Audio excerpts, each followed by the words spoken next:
The Koch brothers are two of the biggest and most controversial names in American industry and politics. They're worth $43 billion each. Charles Koch and his brother David are tied as the sixth wealthiest people in the world. But as he told us in a rare TV interview, if his money has bought him influence, it has also bought him disdain. You've effectively made yourself a target. Yeah, I get a lot of death threats. And I'm now on Al-Qaeda's hit list, too. Gets pretty scary. That hasn't stopped you. No, I decided long ago I'd rather die for something than live for nothing. What's it like living with this guy?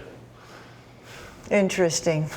Today, Charles Koch lives in this Wichita home with his wife of 42 years, Liz. He's CEO of the second largest private company in the country, Koch Industries, which makes everything from Stainmaster carpets to fertilizer and refines up to 600,000 barrels of oil every day. What was the vision that you had for this company? The way to succeed long term is not to think, how do I maximize profits? But how do we maximize the value we create for others? That vision, which Koch lays out in his new book, Good Profit, drives him both professionally and politically.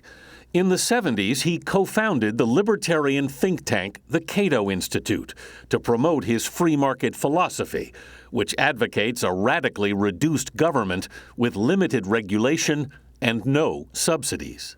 Do you distrust government? No, that government is a social agency of coercion. Now that sounds horrible and bad, but we need coercion. Beyond that, government should only be doing those things where coercion works better than voluntary cooperation and competition. That's a tough judgment call. Well, that's it, but the burden of proof needs to be on the government. To advance their agenda, Charles and his brother David Koch have helped fund a complex network of conservative political action committees and advocacy groups that helped give birth to the Tea Party movement. The Kochs and their donor network will spend $300 million during this election cycle, mostly in support of Republican candidates. First of all, I want to build a wall. Koch says he dislikes the tone of the presidential debates and disagrees with many of the candidates on immigration. We need to reform our immigration policy, letting everyone in this country who's going to make the country better and let in no one who's going to make it worse. You've got the NAACP and the Koch brothers.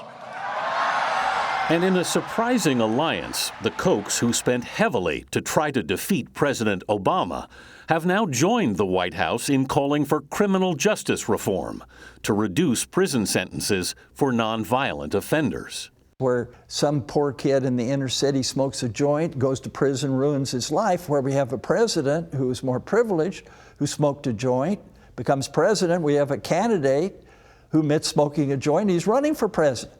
Now, where's the justice in that?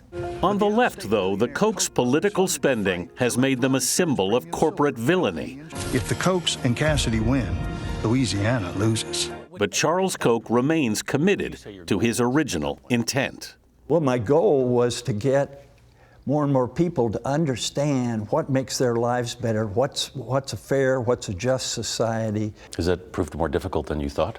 Are you kidding? You know, it's hard to save the world when the world doesn't want to be saved.